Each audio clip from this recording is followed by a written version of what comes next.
बिस्मिल्लाहिर्रहमानिर्रहीम अस्सलाम वालेकुम। एक्सरसाइज 6.10 का क्वेश्चन नंबर 11 है। स्टेटमेंट में है कि the sum of first and fifth term of the harmonic sequence is 4/7, यानी कि पहली और जो पांचवी टर्म है उनका मजमूआ 4/7 है। If the first term is 1/2 find the sequence. इस तरह का क्वेश्चन नंबर 6 हमने पहले किया था। क्वेश्चन नंबर 5 भी इस जैसा ही था। बिल्कुल उन्हीं स्टेप्स के ऊपर क्वेश्चन नंबर 11 भी होने वाला है। हम क्या करेंगे कि पहले एक टर्म लेंगे। क्वेश्चन की स्टेटमेंट के अकॉर्डिंग हम लिखते हैं कि उसने कहा कि sum of first term and fifth term is 4/7 and its first term is 1/2। तो हमें पता चला कि जो क्वेश्चन था ये हार्मोनिक प्रोग्रेशन के अंदर था। अच्छा जी, अब हम सपोज कर लेते हैं कि जो फर्स्ट टर्म होती है अरिथमेटिक प्रोग्रेशन की, अगर उसको हम अरिथमेटिक के साथ हार्मोनिक को अगर हम कंपेयर करके लिखें तो पहली टर्म बनेगी ये और दूसरी टर्म बनेगी A1 प्लस D बनेगी और नेक्स्ट बनेगी A1 प्लस 2D। उससे नेक्स्ट बनेगी A1 प्लस 3D और उससे नेक्स्ट बनेगी A1 प्लस 4D। अब ये लिखने का मकसद सिर्फ ये है कि सपोज कर लिया हमने, फ़र्ज़ किया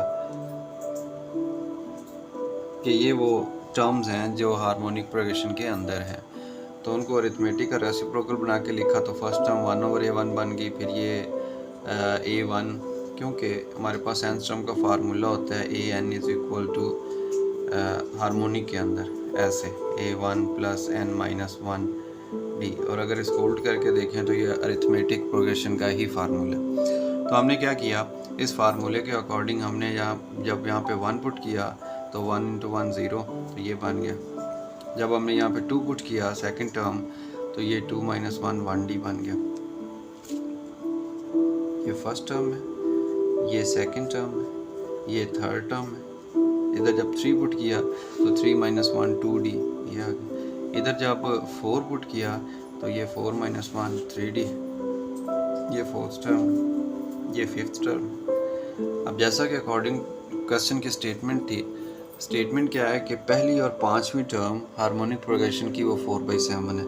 अब इसकी पहली टर्म तो ये रही और पांचवी टर्म ये रही, इन दो का मजमुआ, इस टर्म का और इन दो का सम मजमुआ। इनका मजमुआ कैसे लिखेंगे, 1/A1 प्लस 2 का मजमुआ है ये 4/7 है, और साथ में जो हमें हार्मोनिक की पहली जो टर्म दी थी वो है 1/2। और अगर हम इसको अरिथमेटिक में कन्वर्ट कर लें तो अरिथमेटिक में इसकी जो रिप्रेजेंटेशन है वो जस्ट 2 बन जाएगी। यानी ये जो A1 है इक्वल टू 1/2 है हार्मोनिक के अंदर। अगर हम इसको A1 की वैल्यू अरिथमेटिक में निकालना चाहें तो ये इसका रेसिप्रोकल आ जाएगा, ये AP के अंदर आ गई सारी चीज़ें। तकरीबन हम कह सकते हैं कि ये अब AP के अंदर है, क्यों कि A1 ने रेसिप्रोकल की फॉर्म में लिख दिया। अभी हम वैल्यूज़ पुट कर देंगे, A1 की इधर पुट करेंगे, इधर पुट करेंगे, फिर हम D के इसमें से वैल्यू निकाल लेंगे, बिकॉज पहली टर्म तो आ गई है।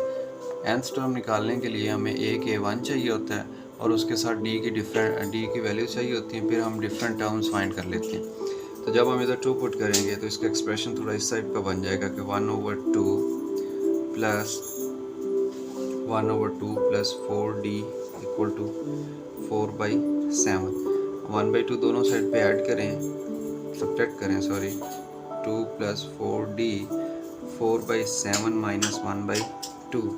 इन दो का एलसीएम जब लेंगे तो ये 1/2 plus 4D as it is, और इन दो का जो एलसीएम बनेगा इन दो टर्म्स का वो बन जाएगा 14, फिर 2 4 8 माइनस 2 7। तो ये क्या इम्प्लाई कर रहा है, ये इम्प्लाई कर रहा है जनाब 1/2 प्लस 4D इक्वल टू 1/14। अब दोनों को क्रॉस मल्टीप्लाई करवा दो या उल्ट कर दो तो ये बन जाएगा 2 + 4D this is equal to 14। अब 14 में से हम 4d इधर ही रहने देते हैं, दोनों साइड पे -2 ऐड करेंगे तो इधर 12 रह जाएगा। और जब हम d को दोनों साइड पे डिवाइड करेंगे 4 पे तो यहाँ पे 3 आ गई वैल्यू। तो पता चला कि d की वैल्यू 3 आ गई है और a की वैल्यू जो फर्स्ट टर्म थी a1 वो 2 है। अब a1 हो और उसके बाद आपके पास d हो तो हार्मोनिक चाहे अरिथमेटिक प्रोग्रेशन आप फाइंड करना चाहें तो इजीली हम फाइंड कर सकते हैं, जबकि ज्योमेट्रिक जो प्रोग्रेशन है उसके लिए कॉमन रेशो जो कि r होता है वो हमें चाहिए होता है।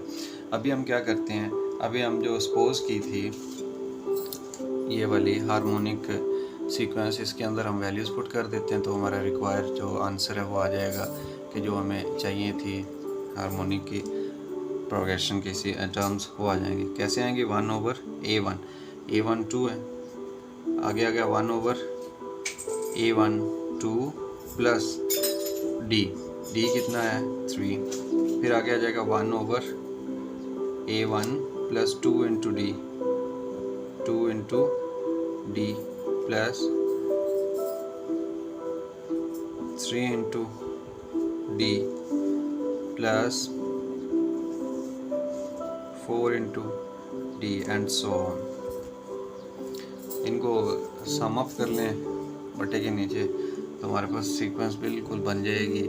हार्मोनिक कौन सी बनेगी, 1/2, 1/5, 1/3 to 6 प्लस 8, 9, 11, 12 2 15, 12 2 14। तो ये वो वाली एक हार्मोनिक प्रोग्रेशन है जो हमें रिक्वायर थी और हमने कैसे फाइंड की है। मैं एक दफ़ा रिवाइज़ कर देता हूँ कि हमें कंडीशन दी थी क्वेश्चन के अंदर कि पहली और 5वीं टर्म है जो हार्मोनिक सीक्वेंस की उसका सम है 4/7 और जो पहली टर्म है वो है 1/2। हमने क्या किया, हमने सपोज किया कि जो हार्मोनिक प्रोग्रेशन है वो किस शक्ल की होगी, तो क्योंकि रेसिप्रोकल की फॉर्म में होती है, बटे के नीचे होती है, तो हमने ये nth टर्म का फार्मूला यूज़ किया हार्मोनिक प्रोग्रेशन के लिए और ये था nth टर्म अरिथमेटिक का, इनका रेसिप्रोकल लेते गए हैं। फर्स्ट टर्म का रेसिप्रोकल लिया, दूसरी का लिया, तीसरी का, चौथी का और 5वीं का रेसिप्रोकल लिया और ये हार्मोनिक बन गए। अगर इस रेसिप्रोकल के अलावा हम इसको देखते तो वो अरिथमेटिक थी। अरिथमेटिक में अगर हम ये फर्स्ट टर्म a1 थी, a1 का रेसिप्रोकल निकाला तो वो 2 आ गया, यानी कि ये अरिथमेटिक प्रोग्रेशन के अंदर है। तो ये सारा एक्सप्रेशन जो बटे के नीचे है ये अरिथमेटिक प्रोग्रेशन है। अभी हमने a1 की वैल्यू पुट करनी है d निकालने के लिए, तो ये एक्सप्रेशन था कि first term plus fifth term 4/7, तो ये फर्स्ट टर्म आ गई और इसमें ये 5वीं टर्म जो थी इन दोनों को ऐड कर दिया मजमुआ, ये फिर 4/7 आता है।